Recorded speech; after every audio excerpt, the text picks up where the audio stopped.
Ladies and gentlemen, please join me in welcoming the 35th Governor of the state of West Virginia, Governor Earl Ray Tomblin.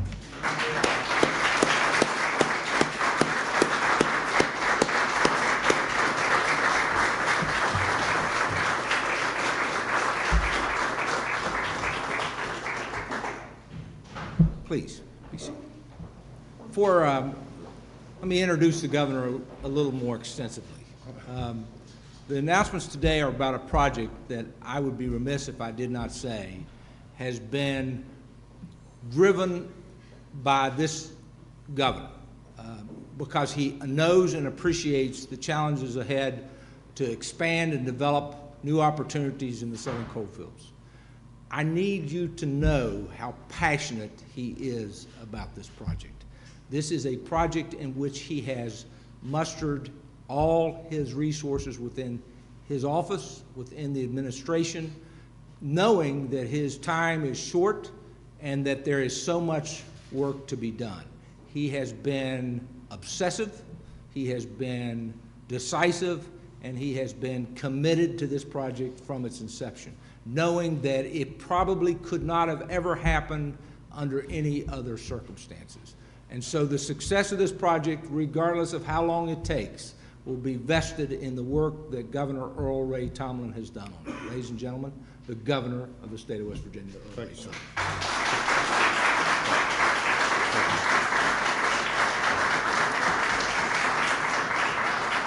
Well, thank you very much, Keith, for that very kind introduction, and thank you all for joining us as we gather together to celebrate another milestone in the development of the former Hobet surface mine site in southern West Virginia. Now, as a son of the southern coalfields, this area of the state and the people who live there are incredibly important to me. It's my home. And since becoming governor, I've worked hard to create a brighter future for this region. For 30 years, I've driven my four-wheeler around the Hobet site operation. And for me, it's always been a site that could make a difference if there ever was an opportunity, which is exactly what we have today. Now, I know that many of you have heard that story several times, but I tell it again because today we are one step closer to making this lifelong dream a reality. Since I first announced this endeavor almost 1 year ago, it has been known as the Hobet Project, and I would be remiss without recognizing the great success of the former Hobet surface mine. But this project has its own story, and it's time that we start telling it. Today, I'm pleased to announce that this site, thanks to a truly successful public-private partnership, is now officially and will officially be named Rock Creek Development Park.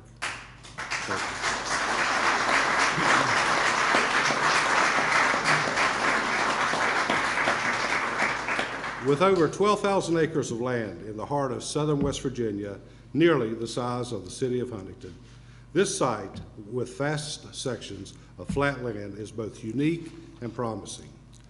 Thanks to the work that we've done and the progress that we have made, I stand before you today to say that Rock Creek Development Park is poised to become a hub for industrial, commercial, and residential development.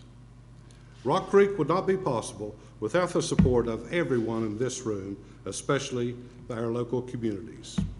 I have met directly with local officials from Boone, Lincoln, Mingo, and Logan counties.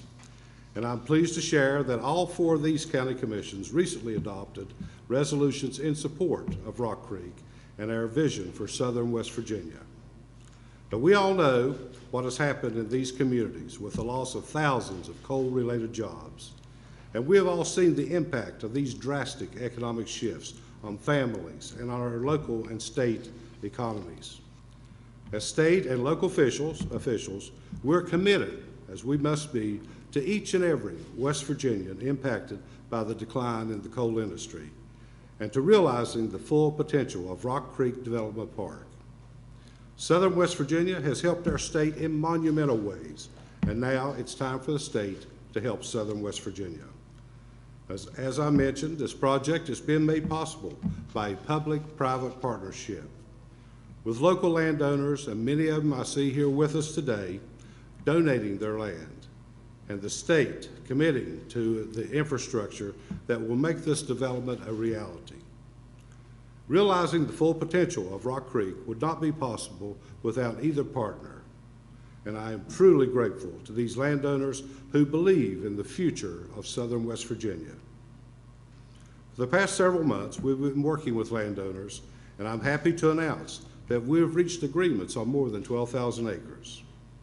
The state will hold title to over 5,900 acres, and the remainder will eventually be under the governance of Rock Creek Development Park, and we aren't done. We will continue working with landowners to grow the park.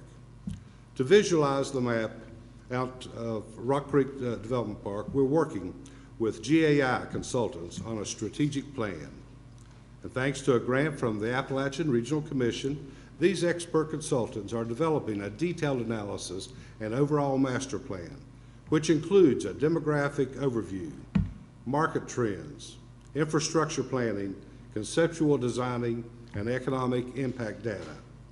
And this is a critical step towards securing the types of business and industrial developments that will make Rock Creek a success. During my time in public service, I've had the privilege of working behind the scenes on many new development projects all across our state, including University Town Center in Morgantown, the Highlands in Wheeling, and our very own Southridge Shopping Center here in Charleston. Each of these projects started from a blank canvas of land, and years later only continue to grow and see long-term success. Although these development districts were different in regards to their topography, available workforce, and investment projects, they all shared a cornerstone to succeed. Each began with a seed project, and today I'm pleased to announce that Rock Creek Development Park has also secured its seed project, a three-pronged investment by the West Virginia National Guard on property that is adjacent to the industrial development sites that we have identified. The National Guard will expand training of existing units in West Virginia, utilize the site for an agricultural project that will include apple trees and greenhouses, and expand operations for a national maintenance support facility to a building already on site for vehicle maintenance and the National Tire Reset Program. Under this program, tires for military tactical vehicles are sent to West Virginia to be reset to new standards and then issued back to soldiers in the field. The West Virginia National Guard is currently the largest distributor of tires within the United States for this program. These investments will not only create additional jobs, they will help make our National Guard even stronger for decades to come. With signed support and an initial investment project and a new name, it's time to begin to market Rock Creek Development Park to potential investors. As of today, investors can now learn more about the project and sign up to receive updates as the project progresses at rockcreekwv.com. And when I became your governor, I made a promise to the people of West Virginia that I would go anywhere and sit down with anyone to bring jobs to West Virginia for West Virginians. And I'm here today to assure you that I will uphold that promise by moving Rock Creek forward until the very last day of my administration, and by working on transitioning this project to the next administration. And to help me do that, I have an outstanding team, which I'm happy to introduce to you today. And I want to start by introducing part of my team, Secretary Keith Burdett of the Development Office, Paul Maddox, Secretary of Transportation, Dave Warner from the Development Office, General Hoyer, our Adjutant General, Rob Alsop from WVU, Sean Hill, who's been very active in working with the property owners. I think that's the ones I see over there. And Gary, obviously Gary White, who began working with this when he was interim president at Marshall University and continues today and shares my passion for this project. So I do want to thank all of you for being here today, our local officials. I've also met with the Kanawha County Commission. We're pleased to have President Kent Carper here and maybe others of the commission, and along with representatives from our congressional offices who we've met with several times to keep them updated and continue to have their support for this project. And I want to thank all of you for your hard work and support on this project. And now we're happy to take questions from the media. Yes, ma'am. So, in the part that you were speaking of the three-part investment with the National Guard, any idea on how many more jobs that will create? Jim? So initial phase will be with our national maintenance program, and we'll start with 8 positions. Our tire assembly facility in the past 5 years has grown every year. We are the largest tire assembly facility that the Army has, so we envision additional opportunities. And then as far as training and the agriculture piece go, we're still working out the details on each of those and what that impact will be.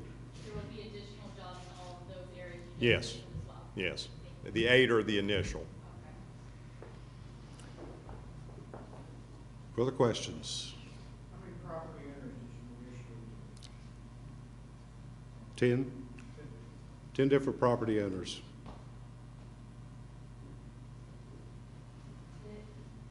Can you give us any sort of timeline on everything in regard to the three-part investment and things moving forward?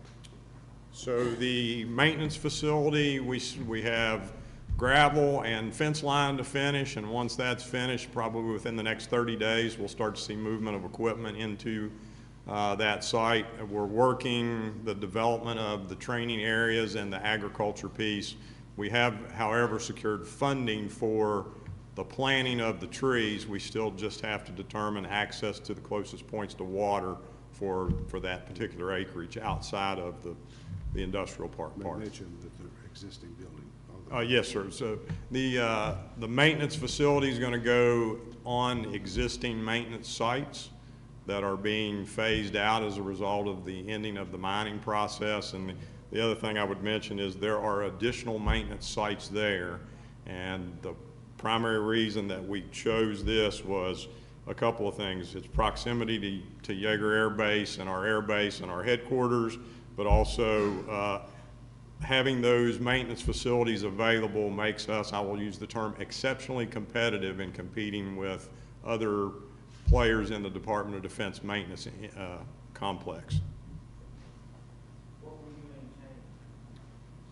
So we're going to maintain initially military vehicles. That'll be a combination of Humvees, LMTVs, Bradley fighting vehicles, and then we'll see a component of the tire assembly facility as well.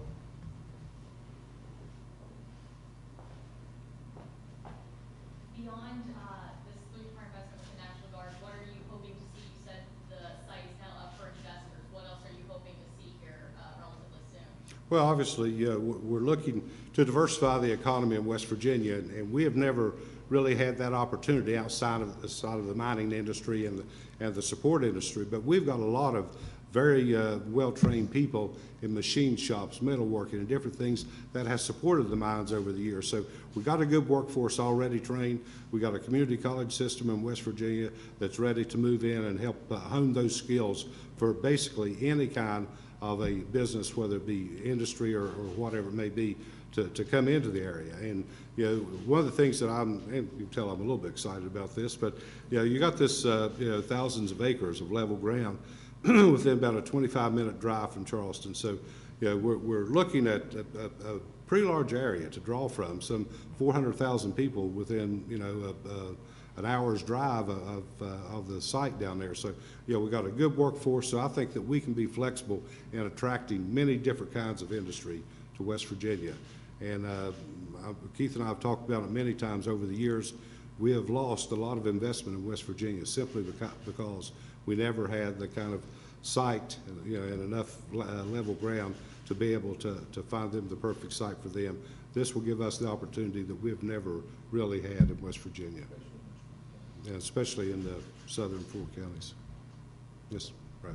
Yes, sir. You mentioned the National Guard being a seed for others, and I wonder if you mean in terms of infrastructure necessary for the Guard can be built off of, or if you mean that other related industries may be attracted because they're related to the Guard. Well, I think, first of all, getting the Guard up there is going to be very important, to get their operations going, and As the general has mentioned, with this equipment, it'll be equipment being shipped in here from around the country, or at least probably the eastern half of the United States, to have the repairs done here, which will create jobs here in West Virginia. But it will have the activity going on the site down there, you know, as we continue the advancement of the project down there. We'll be working with the local company down there, ERP, you know, basically to help reshape some of the land as needed. So it's one of those things that, as the process develops, that you know, it'd be nice to have the guard on the ground, have a visibility on the site really within the next, hopefully, next several months, next 30 days. Yes, sir. Quicker than I thought. So. He's a good general. Sure, it shows viability for the project, sure. Further questions? If not, we, oh, I'm sorry. Just have one more. You mentioned the name at the very beginning. Is that for local topography, or what does the name signify? Yes, that's the stream, one of the major tributaries that runs by the site, Rock Creek, in Boone County. Great county, right, Commissioner? And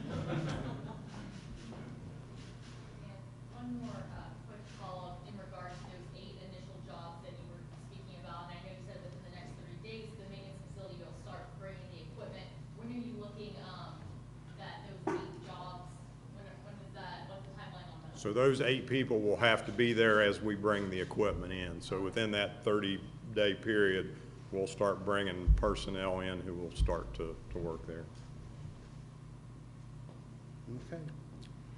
Well, thank you all very much. I think it's a great project. I appreciate everyone's support in this room, our partners, the landowners who have, thank you so much for contributing the land to this project, and to our county commissioners from all 5 counties. We certainly do appreciate your support, and everyone and all my team here. It's a great job. Thank you all for coming today.